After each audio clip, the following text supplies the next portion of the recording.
Hey everybody, this is the Red Line Review, our first unofficial One Piece webcast. It's not a podcast. Yeah, it isn't. I'm Brandon. I'm Getty.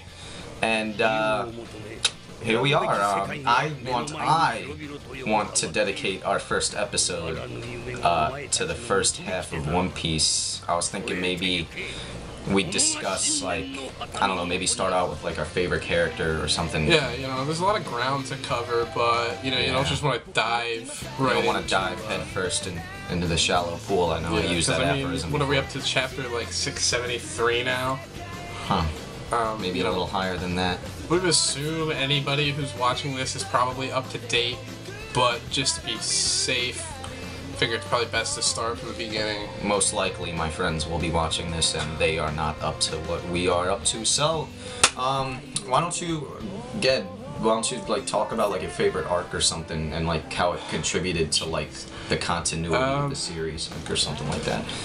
Alright, well, it's probably a toss-up between like arc specific. I really like the CP9 saga because I like how it starts off with the Davy back arc, and you know, a lot of people I don't think Foxy is that popular a character, and the story is kind of ridiculous, but I just think it's like a good solid, like, just Luffy beats the bad guy. You know, there's no gray morality there. Foxy is kind of just a fun, over the top character.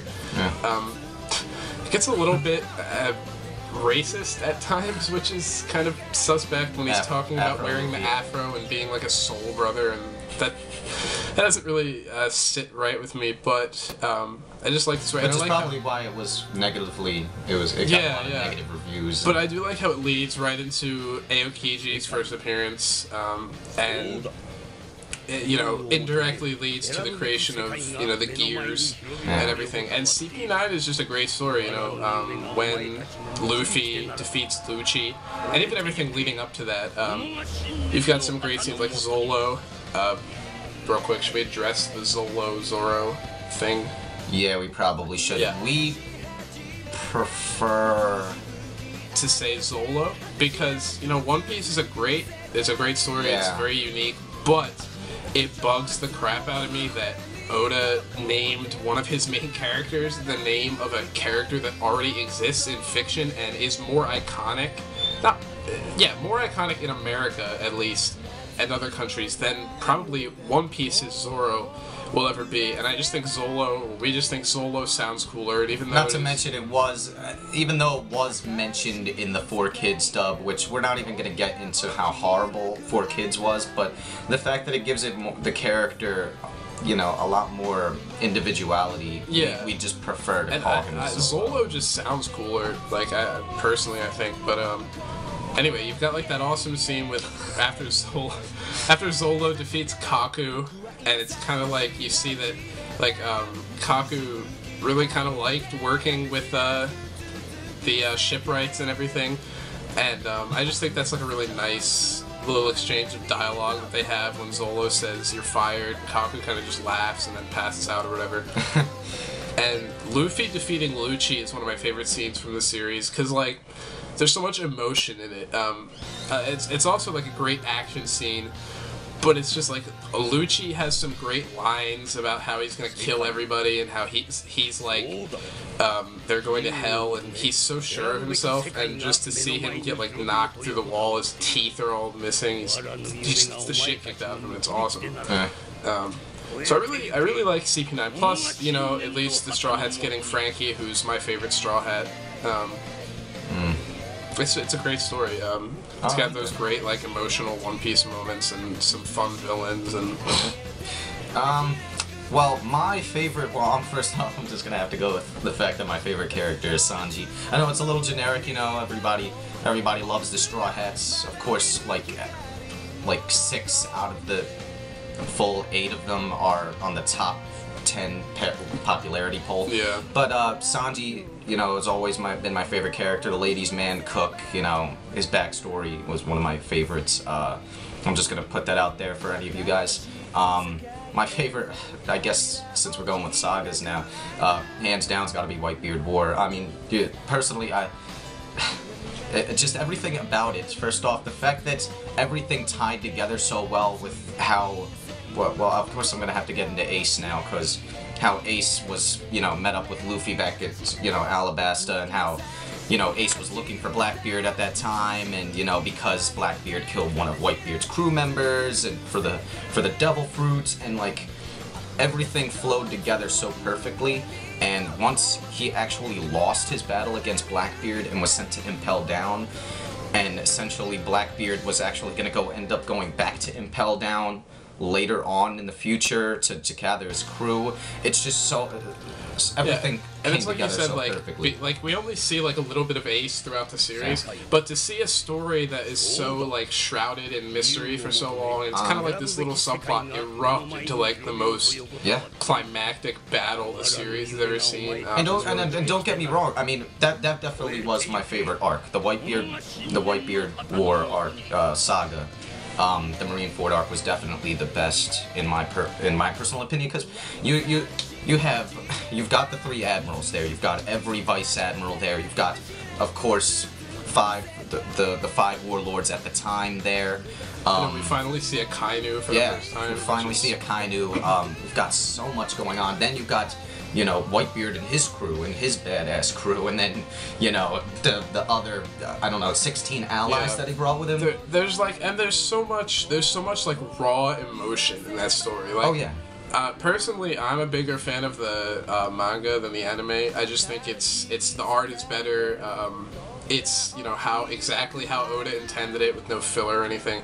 And like reading the scene where Ace dies it's so much more impactful in the book than it is in the show, because often the anime is hampered by like really off art, but I won't get into that. Well, yeah. And like, you know, Whitebeard's death scene is really sad, and even like the parts like where Akainu is just slaughtering people have kind of like a weird like sadness to them, because there's really no need for a lot of the stuff that he does past the point where Ace is dead.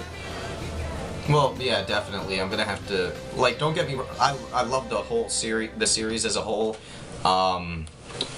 You know, CP9 is gonna have to go second. I love the Luffy versus Lucci was one of my favorite fights.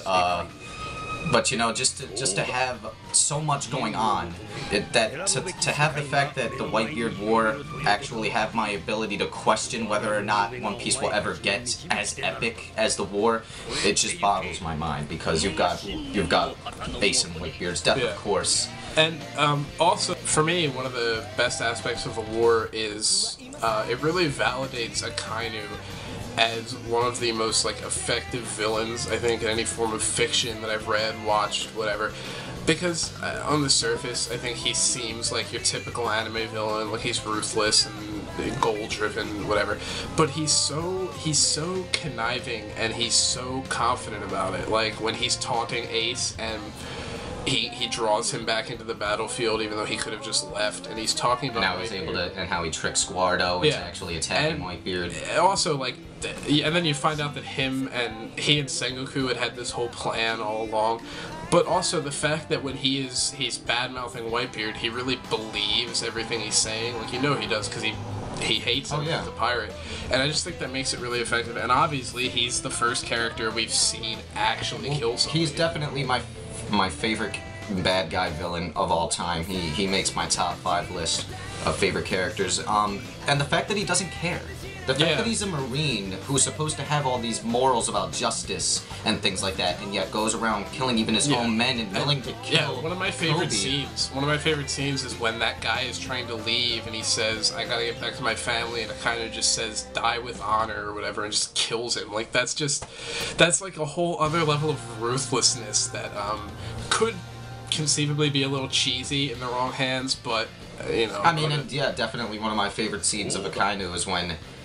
I know this is probably, you know, the fact that he was willing to kill Kobe and everything, which, you know, that was just so ruthless, and like I'm surprised that even Shanks was able to stop him from his murder spree.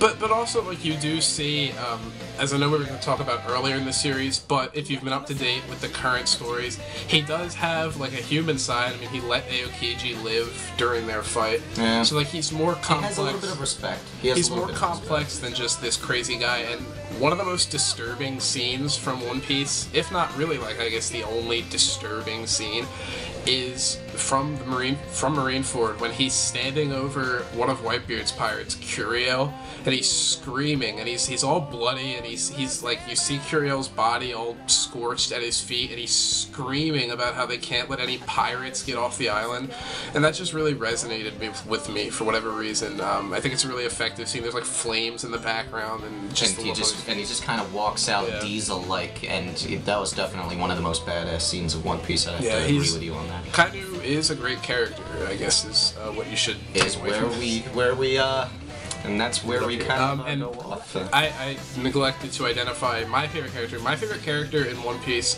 most people pick like a Straw Hat, like Brandon had said, but my favorite character is definitely got to be Bartholomew Kuma. Because first of all, I mean, just aesthetically, his design is so goofy, but it just works so well. He's a cool character, you know, he's very mysterious, and you think he's bad maybe at first, but it's clear that his intentions, though vague, are good. And also, you know, the Straw Hats probably would either be alive or in prison if it weren't for him and his plan. And I just think Oda utilized him really well in terms of keeping the story going and also connecting him to Luffy in like a really roundabout way. Yeah, out of all the warlords, I'd have to say Bartholomew Kuma is definitely one of my favorites. I really want to see where they go with him now as a complete pacifista, what the deal with that is and everything, but... Yeah. Well, we explained our favorite arcs, and we're really big fans of One Piece, as you can see. So we'll continue next time with our review of, I guess we're starting in the, you know, the 2-year time skip, so Return to Sabaody. Yeah, I guess, yeah, you want to start like the beginning. And yeah, since we talked the first half and second half, but that's it. It gets so good. Thanks for watching. And make sure you come back as we make more of these things. Yeah, and as we get our millions of fans. Thanks.